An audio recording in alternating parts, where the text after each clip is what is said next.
Alright! Barbie!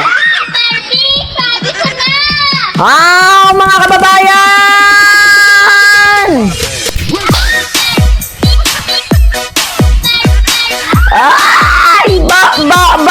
Barbie! Oy, sino yun, no? Barbie!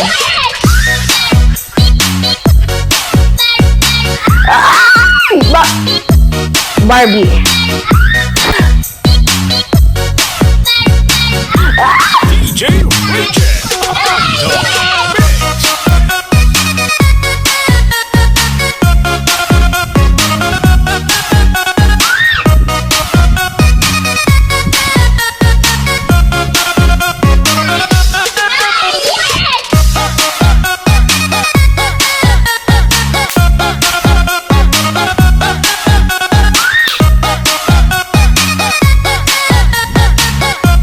Alright! Naubos yung time natin sa Kaka Barbie. Siyempre, entertainment! Kailangan natin yan para pumasok ang ating mga viewers. Kasi ganito, magsisimula na tayo.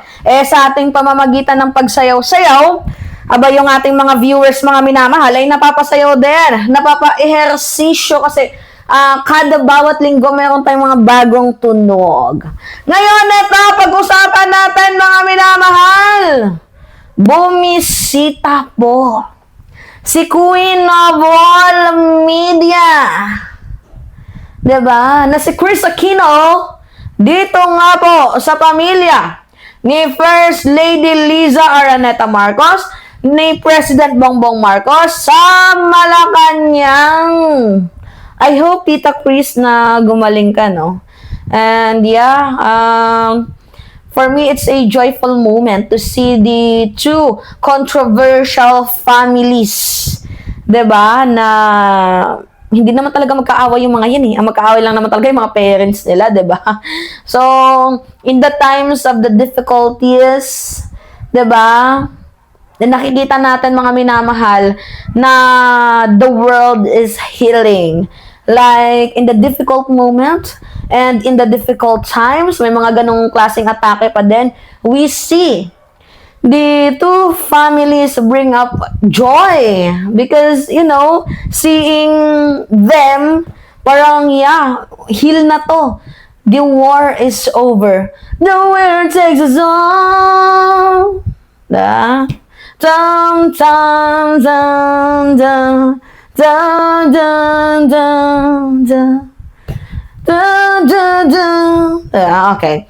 So, para sa talaga silang bata, nung nagkaroon ng issue, yung kanilang mga pamilya, 'di ba? So, ngayon matanda na sila. I think we need to unite. At ito na ba yung ibig sabihin ng unity? Chris Aquino. Oo. Si Chris Aquino, mga minamahal, ay nagpakita na. Una, si Leni Robredo with President Bongbong Marcos, and then nasundan ni Chris Aquino. What does that mean? Tapos kami, nakita na namin si Senator Risa Ontiveros. Pakak! Alright, sige, let's see the news, mga minamahal. Inggit na naman dito, mga DDS. Oy, continue. Oh, nakita mo ba to? Ano ba yan? Yung picture ni na PBBM, ni FL, at ni Ate Chrissy. Grabe, Aquino and Marcos. Oo, in magkasama. one table. Aquino and Marcos. Nakita natin siya sa Philippine Star kanina. So, nagkaroon pala ng, ano ba to? Home-cooked lunch. Para dun sa pagsa-celebrate ng happy birthday daw. Belated birthday celebration ni Chris Aquino. Valentina to eh. February 14 Oo, siya, so late di ba? na, oo. Diyan sa Bahay Pangulo, sa Malacanang. So, ang nag-host po ng kanilang simpleng lunch together ay si First Lady Liza Marcos. Matagal na pala sila na well, obviously, matagal silang magkakilala. Pero ibig ko sabihin, matagal na nung huling bumisita si Chris Aquino dyan sa Malacanang, 2016 pa pala. So, mga 10 years. Hindi ba? Pero ito pala ay inorganize ng kanilang common friend na si Michael Leyva, na isa pong designer. O yeah, sa bahay ng Pangulo. Grabe, no? Kung ano magagawa ng panahon.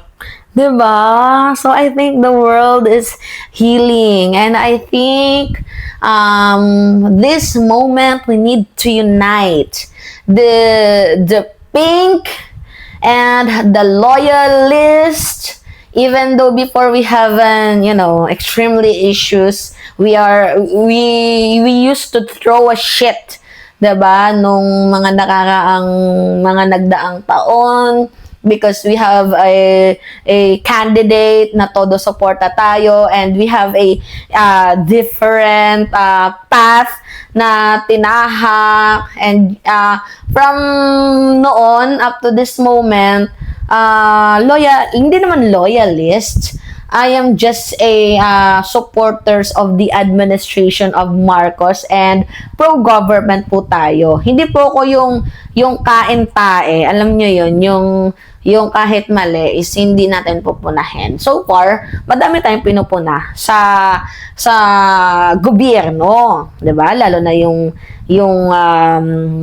mga cabinet secretaries, 'di ba, na hindi maganda yung pamumuno, just because of them nado-drag si President Bongbong Marcos sa kanilang mga issue. Kasi hindi naman na ganito for example, mga minamahal. Okay. Binigay ko ang pera sa lahat ng aking mga estudyante. For example lang yan Tapos, dito nyo gagastusin ang mga perang ito. I-donate ninyo sa ahensyang to, i-donate nyo dyan, ito yung proyekto mo, ito yung proyekto mo. Ngayon ang problema, itong ditong part ay nagnakaw.